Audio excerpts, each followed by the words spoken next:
My name is Yael Tamar, and I'm the founder of two organizations. One is Top of Blockchain, another one is Women in Block. And Women in Block is an association that helps give stage to professional women in the blockchain and crypto industries, and just basically network together, exchange knowledge, exchange opportunities. It's for both women and men. The focus is on the female voice. Okay?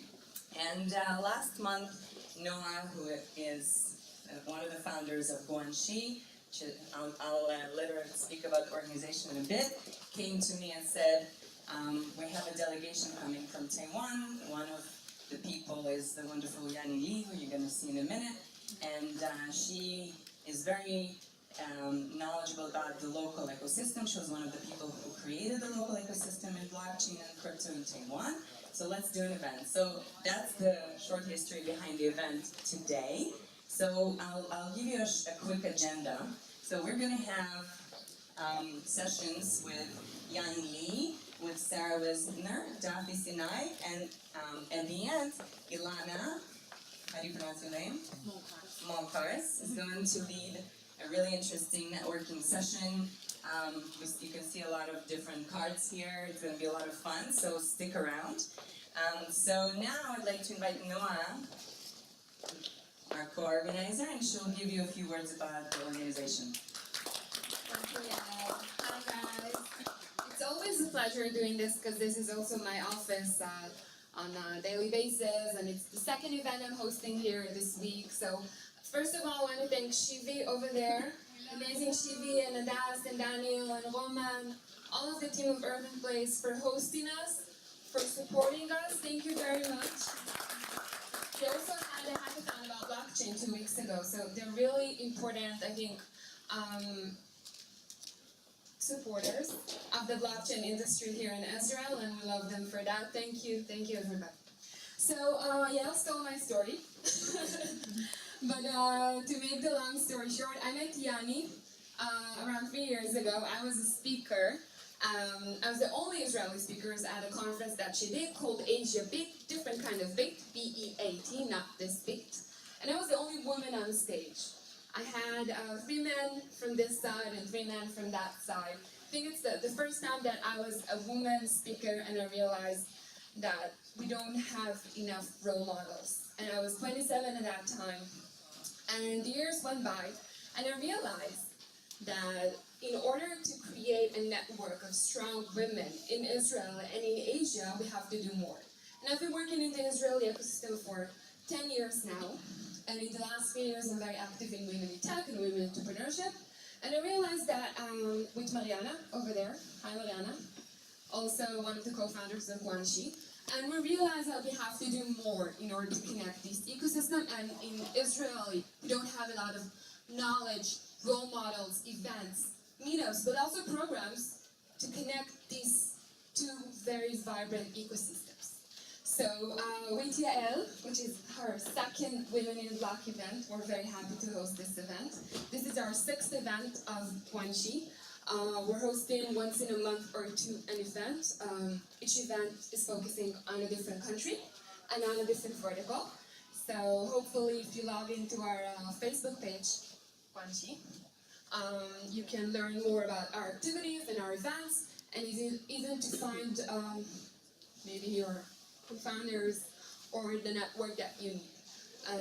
And I'm here after if you want to talk to me. And again, thank you everybody, and especially Yani for coming here tonight. It's a great pleasure, and it's a great honor to actually have speakers from abroad. It's something very special here in Israel. All right, thank you. So, Yani, without further ado, well, a little bit further ado, we're gonna check if this is working. Well, first of all, I would like to thank you so much for this very special opportunities to have me here. I'm so happy I have this chance to introduce myself and also introduce what I'm doing in Taiwan and also what's happening in Taiwan. Later, I would like to introduce more about what is Asia-Bit and what's happening about blockchain, and also the startup industry so far happening in Taiwan. Okay, so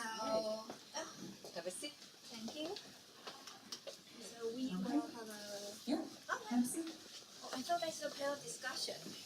It is a panel of one. Okay. No, the short story behind this is that I like to have a one-on-one talk because I feel like it's less awkward when one person is talking and the rest is nodding. So Yanni, Yes. I understand that you're the co-founder of AsiaBit, Yeah. and you're also very active in community in Taiwan. You have these weekly meetups going on. Tell us a little bit about AsiaBit and about the accelerator that you're promoting. I think all of you have already heard about the story how I met with Noah in China. Actually, I'm Chinese. I am not Chinese. About 2 or 3, I can't remember. 3 years ago, probably, I have an event called Asia Week, the BEAT, in China. That is the event I invent in Taiwan, which is the first international, English-speaking startup event in Taiwan. And then at that time, I invite all my friends from the Pan Asia, including China, Korea, Japan, Thailand, and Singapore. We had an event together in Taiwan. And we have a deal which let's have an event together one after one, which means first time in Taiwan and then in China, and then the third year we have an event in Korea. And the idea of the event is all because just like Israel, China is a very small market. It's a very small island.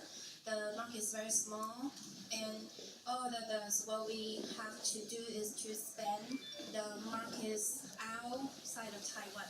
But in terms of the startup ecosystem, 2, 3, maybe now, the past 5 and 10 years, the ecosystem, we don't have a lot of the investors. The early stage investors. So at that time, I worked for a semi-government agency called Institute for Information Industry, and my job is to promote Taiwanese startup community ecosystem. So I spend a lot of time to lead, to grow the Taiwanese startups, to go around the Pan Asia region, and that's why to do 2 things. One is fundraising, and the other one is business development, market entry in different countries. So all the things, I have all the things in my mind, in my soul is to help startups. Okay. Because it's very hard to do the fundraising. And about a year ago, last year, one of the startup came to me, which is the startup in the incubator accelerator platform. The company I work for, and he came to me, and he also introduced another investor who works in China, and we talked a while, and then conclude that let's do AsiaBit. Not the AsiaBit BEAT, but AsiaBit BIT. Because I realized that for startups, to fundraising from the traditional investors, venture capital or angel investors is not the only way for startups to raise money. They can do a lot, different way, from IPO to ICO. Especially at that time, it is about September last year. Okay. And it's about the time the Chinese government just forbid the ICO in the China. crypto ban. Yes. So, but in Taiwan, crypto is legal, right? We don't say that it's legal, but it is not also not illegal. It's a gray area. Yes. Okay. So how many startups since you started in September? How many startups in Taiwan had an ICO? If you say startup, I won't Or say a company? Yeah, companies. Yeah. I would say probably not a lot, because blockchain and also ICO just booming from this year. In Taiwan, compared to other countries, we're quite slow. I have to say that. But this year, We have, I guess we have about 5 to 10 5 to 10. dozens. Okay. And the first one, the first one I saw just last year. Okay. Yes. And what about in general the crypto ecosystem? If I stop somebody on the street in Taiwan and I tell them, do you know Bitcoin? What will they tell me? Let's say in a big city. If you say Bitcoin, I would say people know that Okay. because of the news. Because of the news. But blockchain? Blockchain, the technology behind the Bitcoin, it Yeah. depends. Okay. And how many people would use crypto? Do you have millennials, like the type of class of individuals that they have in the States, millennials? Or in the States, everywhere, but do you know what millennials are? Millennials? People born between 1989 to about 2000, right? 1983. 1983 to about 2000, yes. Younger people, they say that in America, 25% of that population holds crypto. Or the wealthy individuals hold crypto. I don't know the exact number, but I have to say the blockchain community, most of them are millennial, and Yeah. majority are male. Okay. And how many of them would you say deal with cryptocurrency? How many? Interesting. I don't know the exact number, Yeah. but I can only say the number increased rapidly this year. Can you buy something with Bitcoin In Taiwan? in Taiwan? Yes, we can. Like And where can I go shopping with my Bitcoin? For example, there are two exchange. Mhm. One is MyCoin, and the other one is Bitcoin. They co-work with the convenience store Okay. in Taiwan. We have three majors. Yeah. They cover number 2 and number 3, and then they cover with the convenience store, which means everyone, if you have a willing to buy Bitcoin, you can just step into the convenience store, and then they have a machine type Yeah. of kiosk. Yeah, like an ATM. Yeah, Where you can buy. but that is not ATM. Okay. That is a kiosk, It's a and kiosk. then there's some function in button, and you just key in some information. You can buy Bitcoin just in any of the convenience store in Taiwan. And the major two convenience store in total, I guess there's about 3,000 to 4,000 stores in Taiwan. Where you can buy Bitcoin. That you can buy Bitcoin. But can you go to a store anywhere or buy real estate or do other things with Bitcoin in Taiwan? Real estate, I don't think so. But there are some, for example, restaurants, cafe, and you can also find ATM. ATM. Yes, in That's Taiwan. nice. Yes. Alright. Yes. Cool. So you're saying the regulation is kind of in gray area, right? They're not really dealing with it so much. Are they taxing crypto holdings? Are you familiar with that a little bit? I have There's to. a capital gains tax and Yes, because it is kind of a gray area, and we have a Ministry of the Economy. That is very interesting. As in terms of government, because I work for kind of government side, and in terms of government, there are two parties.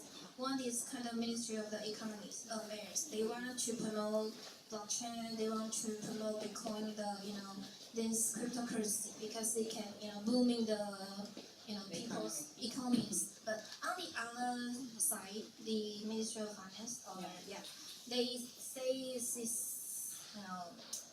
better be secure, better to do some regulations. okay. So far, that's why I say it's kind of a gray area, because there's so far there's no specific government agency who are in charge of the cryptocurrency. Yeah. But I would say that government support blockchain technology. Okay, Yes. nice. Yes. For example, there's an event called GEC Plus. Right. Yeah, this event is supported by the government, and I don't know if anyone know GEN, which is the Global Entrepreneur Network, which is a global size. Okay. And the event just held last month, and one of the track is blockchain. Okay. That's Yes. interesting. So, Yes. you know, in Israel that we have the Chief Scientist Office, which is an office dedicated to providing R&D grants to startups.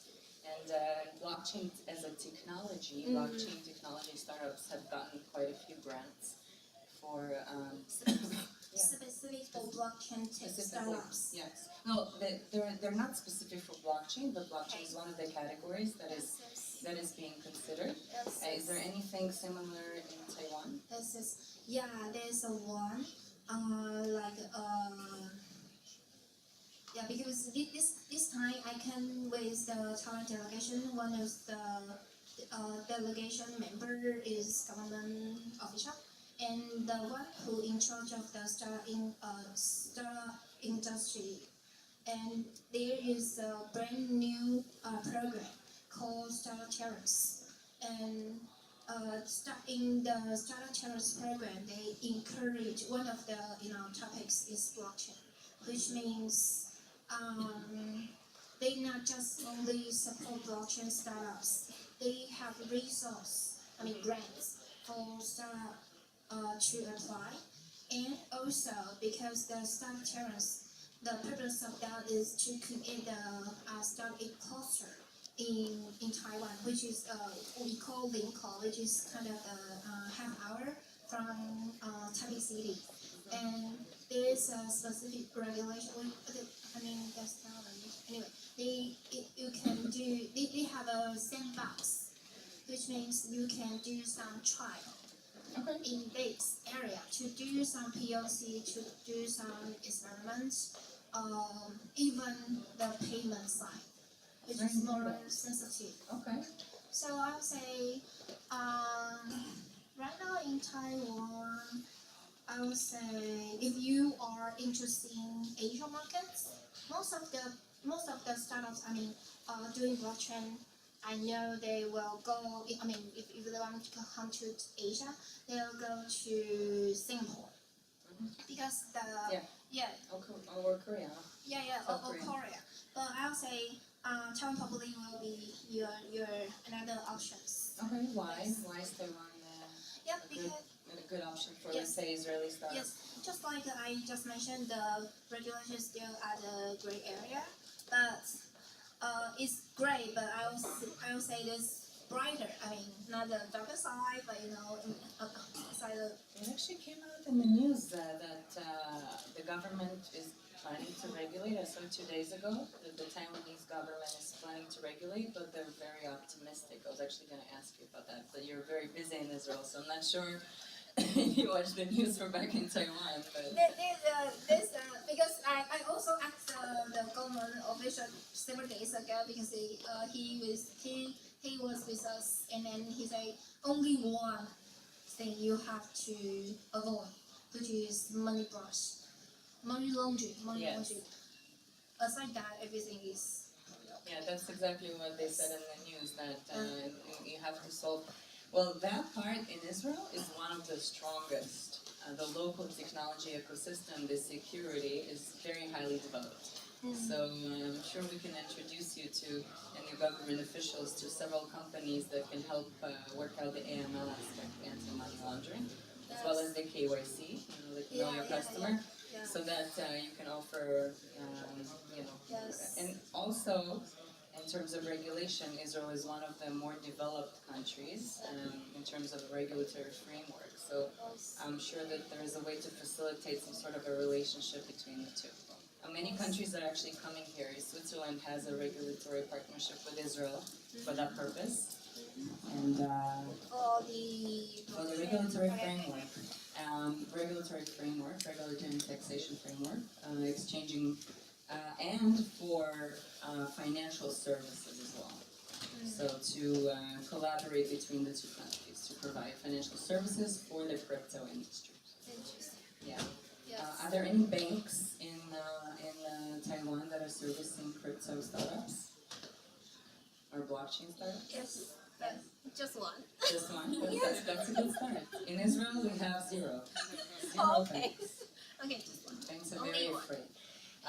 Actually, the Prime Minister of Israel, Bibi Netanyahu, a few months ago said that banks will not exist. Whether it's going to be Bitcoin or something else, but something's going to replace the banks. So that was I'm pretty sure that's not the official position of the Israeli government, but that's kind of where things stand from, a colloquial or anecdotal standpoint. So what do you think is going to happen in Taiwan? Are we going to see a big crypto nation coming out? Personally, I'm positively, to have an positive attitude to these things, because I believe change. I believe blockchain will be the next wave, the technology to change the life, we daily life. So, and also currently, Taiwan economy is not as good as before, and we do need change.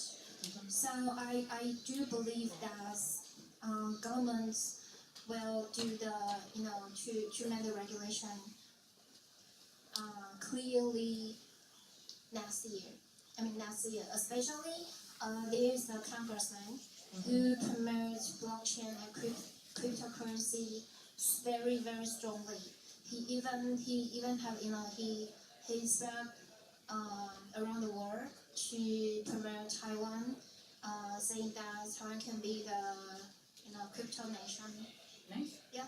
So Let's hope for that. yes, we have a very we have a very strong people to promote this, and we have a government who are still positive to look at these things. And start ecosystem right now, blockchain industry right now is booming very fast this year. So I can see next year, I cannot imagine what will be look like. What it look like. Well, we kind of Yes. slow down, but let's hope it's going to Okay. grow back up. The last question, what are you looking for here in Israel? And what can we do together? Just like you just mentioned, for blockchain, we are still very slow and very new to the blockchain industry. But still, we are positively looking at these new opportunities and technologies. So, for myself, I'm doing the blockchain community in Taiwan, which is Asia based. My purpose of doing this, I wanted to put not just the fundraising things, but I wanted to promote blockchain technologies, because the developers of the blockchain technology is still not enough. But I would say the developers, these kind of talents in Taiwan is a lot, because we are kind of a tech. Myself, I'm an engineer actually. Oh, okay. Yes, but Software? yeah, software engineer. Yeah. So I would say that the purpose of myself in this time to Israel, I want to find some collaborations or opportunities between Taiwan and Israel, and we can we can try to find out a way to make things, go furthermore. Okay. That is the thing I'm looking for. That's very good. Yeah. All right. Thank you so much. Thank you so much, Rennie. Would you like to introduce your colleague who will come and give us a quick overview? I want to introduce my friend, Jill, who is the general manager of the surgery in Taiwan, and he is doing the Thank you so much. Although I'm also quite new for Bitcoin and blockchain, but I learned a lot from my trip here. And I'm currently running an accelerator in Taiwan, and we are looking for B2C solutions. So that's one of the reasons we are here this trip and want to attract startups who want to explore Asia market or specifically Taiwan market, and we will be the point they can approach, and then we can help to see what are the opportunities there in Taiwan. So that is about me. Thank you. Thanks.